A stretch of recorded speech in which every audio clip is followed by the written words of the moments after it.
markii heesta labaad uu tiriyay Hadraawi mar labaad waxa qaatay ninkii la oran jiray Cabdiqays wuxuu yiri saaxiibkay Hadraawi in kastay sideedaba safar tahay adduunyadu lagu sugayo dhimashada saaka waa ku noolahay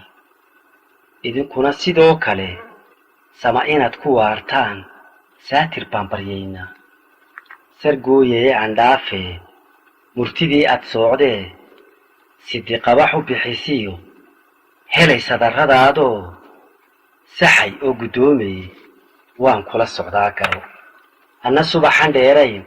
awrkeeni sulubaan surrada iyo loolkiyo soo saari dhigahe qaboyu ku seegini sargooyaan dhaafe sasabada dhallaankee sulcayn iyo dhigdheer leh markaan qaydka sidaniyo sebelayna bari jiray ma runbaa salkeedii mise sebiga uunbaa lagu seexin jiray waa hase kuba su'aalay waxay saxarli tiri iyo warkuun baan ku siiyey hadman seefta qaatay kugu gooyey seedaha intaa nabarku kugu siqin ayaan kaa samrinayay manaa toobad seeg iyo saddex caashaq kugu yidhi hadmaan saan ka weynayo sheekada u xidhay saab sargooyaan dhaafe waxay saxarli kugu tiri hayla simin sax kugu nacay samsam iyo bullaale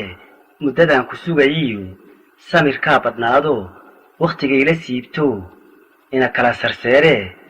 waan kula socdaa garo saaxiibow haddaad tidhi seedgeel mahilibaa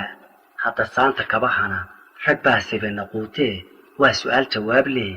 sanadkaas miyaad garan suubanow haddaad tidhi saka ari maxoolaa ogobay sabool maran soofna way u noqotaa waa jawaab su'aal lehe ruuxa sacabku maran yahay miyaan kii sabeen lehe sadqadaba ka roonayn samaarow haddaad tidhi sakaraad mahees baa ogow sawdka dhaantada iyo salowga taahaba codkeennaa sameeyo midba saacad weeye miyay kuu sinaadeen sargooyey aan dhaafe waxaan sugayay sheekada inaad sare u qaaddo suhdintii hawaasiyo iimayla socotee subuluhuna waa maxay suulkaaba gaadhee waan kula socdaa garo midna sadarka weeyiyo sararaha warkaygee suuban waa nin naagtii sidan hubana caashaqu wuu kugu samaysmoo kaasal guuri maaye waxba soorta haw nicin sakaraadna haw noqon haddaad sabirka diidana suubaala iyo hadal saaka kuma helayside sida qurad ku dhaxashaa ama ay ku sugan tahay waa adoo u siiqmoo dhididkana u saydho